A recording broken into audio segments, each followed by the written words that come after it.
Assalamualaikum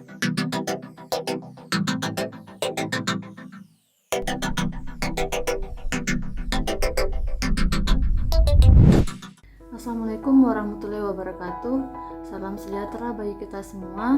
Shalom, Om Swastiastu, Namo Buddhaya, dan salam kebajikan.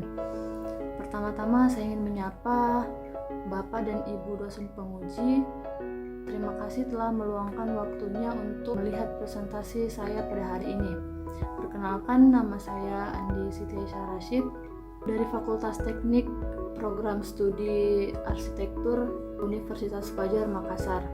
Hari ini saya akan mempresentasikan judul saya yang mengenai perancangan tambahan SAB di Kabupaten Wajo dengan pendekatan arsitektur kearifan lokal. Saya akan membacakan hasil matriks perbaikan pada Koloquium 1 yang saya bacakan sebagai berikut. Nama penguji dari Pak Tahang STMT. Catatan perbaikan yaitu jenis tanaman yang cocok bagi kawasan Calacu. Yang kedua, eksplorasi budaya lokal sebagai pertimbangan perancangan. Perbaikan pada daftar isi di halaman 68 dan perbaikan tinjauan khusus tema pada bab 3. Nama penguji yang kedua yaitu Bapak Insinyur Abdul Sofyan MT. Yang pertama itu perbaikan daftar pustaka dan lanjutkan. Perbaikan pada daftar pustaka. Penguji yang ketiga Pak Amrullah STMT. Yang pertama yaitu perbaikan redaksi judul analisis tanaman bunga pada kawasan dataran rendah dan kaji kembali AMDAL kebutuhan dan karakter. Perbaikan pada redaksi judul di sampul dan tertera pada bab 3. Yang keempat yaitu Ibu Meldawati Artayani STMT. Catatan perbaikan yaitu tata tulis, dan yang kedua batasan dan lingkup pembahasan. Perbaikan pada bab 2 sampai dengan bab 3. Slide selanjutnya yaitu kerangka berpikir latar belakang. Perancangan Taman SAB ini dibuat penulis bertujuan untuk menyampaikan makna komunikasi motif Ken Sutra Sengkang dan penerapan konsep dan desain. Dapat mengedukasi masyarakat mengenai Ken Sutra yang berawal dari siklus hidup, kemudian ulat ini dapat menghasilkan seratnya, dan fase inilah yang disebut kepompong. Taman SAB ini akan menjadi destinasi wisata edukasi untuk anak-anak sekolah maupun masyarakat. Yang kedua yaitu masalah perancangan. Berdasarkan dari uraian latar belakang yang setelah saya sebutkan di atas, maka permasalahan yang timbul adalah yang pertama, bagaimana merancang Taman SAB dengan penerapan tema kearifan lokal Bugis Sengkang. Yang kedua, bagaimana merancang konsep dan desain Taman SAB sehingga menjadi landmark kawasan. Yang ketiga, isu perancangan. Di dalam rencana tata ruang wilayah atau RT/RW pada tahun 2012, kawasan ini menjadi terminal angkutan antar kota. Pada tahun 2016, pemerintah daerah memindahkan ke arah timur kota Sengkang, yaitu Terminal Regional Kabupaten Wajo yang ditempatkan di Jalan Sauri Gading, Kecamatan Tempe, Kabupaten Wajo, dengan mengalihfungsikan terminal ini menjadi kawasan ruang terbuka hijau atau RTH.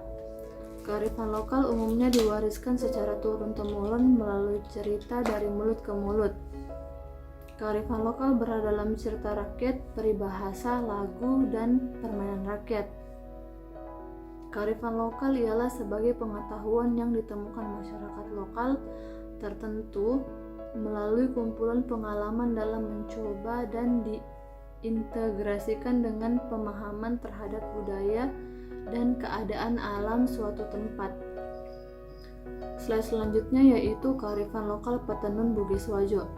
Kegiatan dan pengetahuan menenun yang sudah berlangsung sejak abad ke-13 sampai saat ini pada masyarakat Bugis Wajo merupakan sebuah kearifan lokal yang dapat dipahami sebagai gagasan-gagasan setempat atau lokal yang bersifat bijaksana, penuh kearifan, bernilai baik, yang melekat dalam kehidupan masyarakat Bugis dan diikuti oleh anggota masyarakatnya.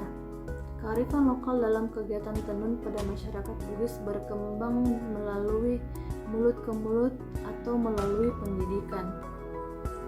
Masuk pada pembahasan bab 4 yaitu analisa perancangan atau location condition. Yang pertama yaitu lokasi site berada pada Kecamatan Tempe, Kelurahan Tedaupu, merupakan kawasan yang berada di pusat perdagangan dan industri tekstil kain sutra yang menghubungkan di Jalan Andi Mori dan Jalan Lapak B. Lokasi ini memiliki luas lahan sebesar 6,55 hektar.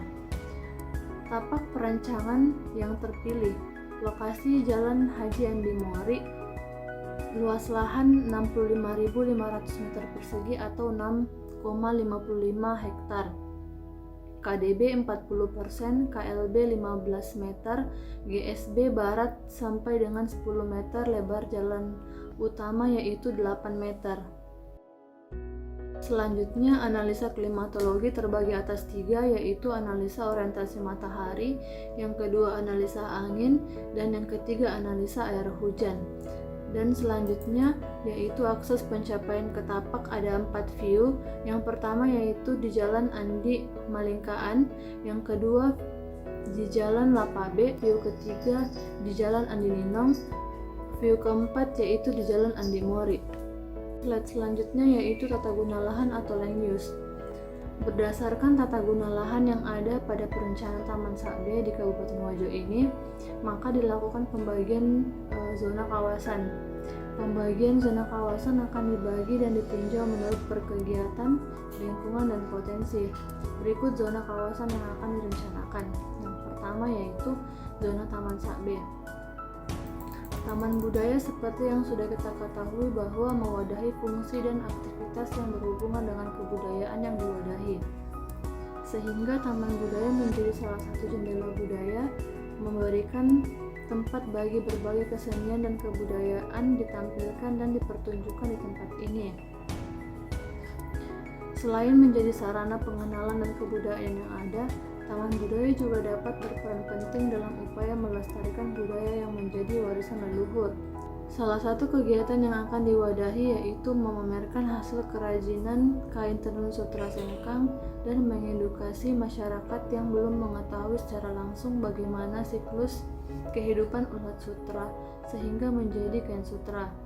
Dan selanjutnya sebagai sarana untuk menampilkan berbagai karya seni, kegiatan yang dapat diwadahi pada taman budaya ini, kegiatan workshop dan seserahan mengenai hasil karya yang dipertunjukkan. Yang kedua yaitu zona sentral bisnis, menciptakan kawasan pusat perdagangan yang memiliki tata kota yang baik, mendorong tumbuhnya kegiatan yang beragam secara terpadu dalam suatu wadah secara memadai, serta menghasilkan sistem sarana dan prasarana yang lebih efisien dan ekonomis. Yang ketiga yaitu zona permukiman warga.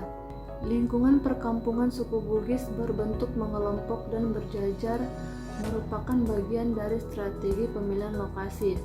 Alasan ekologi itu untuk kepentingan pemenuhan kebutuhan untuk komunikasi yang lancar.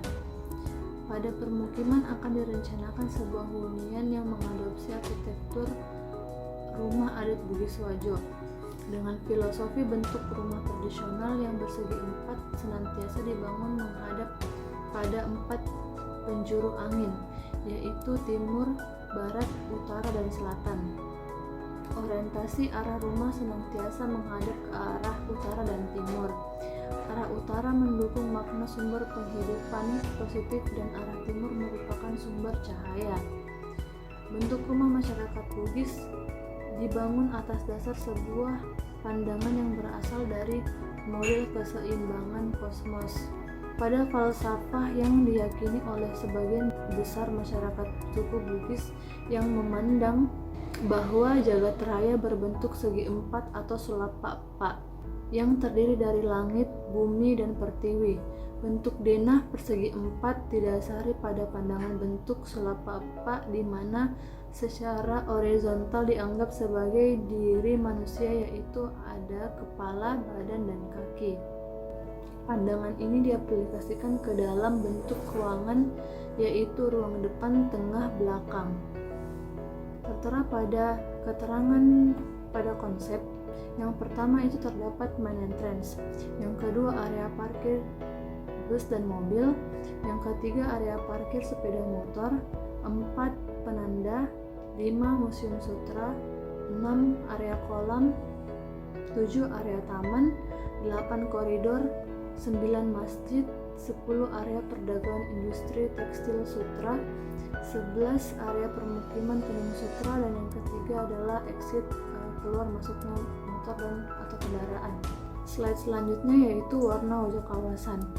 Pada perencanaan kawasan ini menggunakan konsep warna masyora atau warna yang lebih terang. Warna ini diterapkan pada perancangan interior bangunan serta perancangan landscape yang terinspirasi dari warna-warna kain sutra, dan diaplikasikan lagi warna coklat pada perancangan eksterior bangunan yang akan menjadi warna dasar pada kayu. Warna pada perencanaan ini tidak menghilangkan citra kota Sintang sebagai wilayah penghasil sutra, sebab perancangan ini bertujuan untuk menyampaikan makna komunikasi motif kain sutra dan masing-masing warna menyimpan arti tertentu. Selanjutnya yaitu bentuk dan masa bangunan. Yang pertama, merancang dengan menerapkan ornamen atau motif dari elemen-elemen bangunan arsitektur rumah adat Bugis Wajo. Yang kedua, mengatur atau mengembangkan bentuk tata masa bangunan.